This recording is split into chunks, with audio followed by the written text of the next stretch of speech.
Supreme court bar association ने 48 घंटे में भारतीय सफारतकारों के मुल्क छोड़ने का हुक्म देने का मुतालबा कर दिया। सुप्रीम कोर्ट बार की जानिब से मुतालबा किया गया है कि भारतीय सफारतकारों को नापसंदीदा शख्सियात करार दिया जाए और 48 घंटे में मुल्क छोड़ने का हुक्म दिया जाए। सदर सुप्रीम कोर्ट बार मियां रऊफ ने कहा है कि पहलगाम वाक़े के बाइस सफारती कशीदगी से आगाह हैं। कौमी वक़ार के तहफ़्फ़ुज़ के लिए सख्त और मौसर जवाब नागज़ीर है।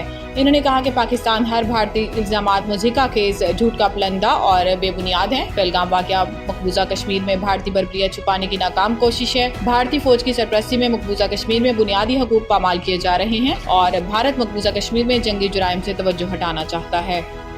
विफाकी वज़ीर ख़ज़ाना सेनेटर मोहम्मद औरंगज़ेब ने कहा है कि आलमी तिजारत में तनाव के बाइस इलाकाई तिजारत और मुख्तलिफ ममालिक में दो तरफ़ा तिजारत की अहमियत बढ़ेगी। मोहम्मद औरंगज़ेब ने चीन के वज़ीर ख़ज़ाना लॉन्फवान से मुलाकात की और पांडा बॉन्ड के इजरा के अमल को आगे बढ़ाने के लिए चीन के पीपल्स बैंक ऑफ चाइना से ताउन की दरख्वास्त की। वज़ीर ख़ज़ाना ने सऊदी हम मनसब मोहम्मद अल जदहान से मुलाकात में इक़्तिसादी तरक्की के सफ़र में सऊदी अरब के तवील मुद्दती हिमायत बिलखसूस IMF प्रोग्राम में मुआवनत पर इज़हार तशक्कुर किया। मोहम्मद औरंगज़ेब की अमाराती वज़ीर मुमलिकत माली अमूर मोहम्मद बिन हादी अल हुसैनी से भी मुलाकात हुई, जिसमें मुफाहमती यादाश्तों को अमली मुआहिदों में बदलने की ज़रूरत पर जोर दिया गया। इसके अलावा मोहम्मद औरंगज़ेब ने सेनेटर फॉर ग्लोबल डेवलपमेंट के तहत मुज़ाकरे से खिताब में कहा है कि आलमी तिजारत में तनाव के बाइस इलाकाई तिजारत और मुख्तलिफ ममालिक में दो तरफ़ा तिजारत की अहमियत बढ़ेगी।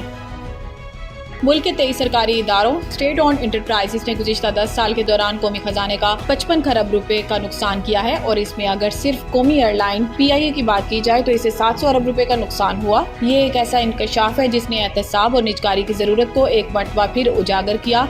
बुध को कौमी असम्बली की कायमा कमेटी बराए निजकारी के इजलास में वज़ीर आज़म के मुशीर बराए अमूर निजकारी मोहम्मद अली की जानिब से पेश किए गए आदाद शुमार सरकारी शोबाजात में कई दुहाइयों से पाई जाने वाली नाअहली और बद इंतजामी पर रोशनी डालते हैं। कमेटी को ब्रीफिंग देते हुए इस बात का इंकशाफ किया गया कि मौजूदा 5500 में से सिर्फ 1500 यूटिलिटी स्टोर्स ही फहाल रहेंगे, जबकि माली लिहाज से बेहतर हालात वाले स्टोर्स की निजकारी का मंसूबा मौजूद है।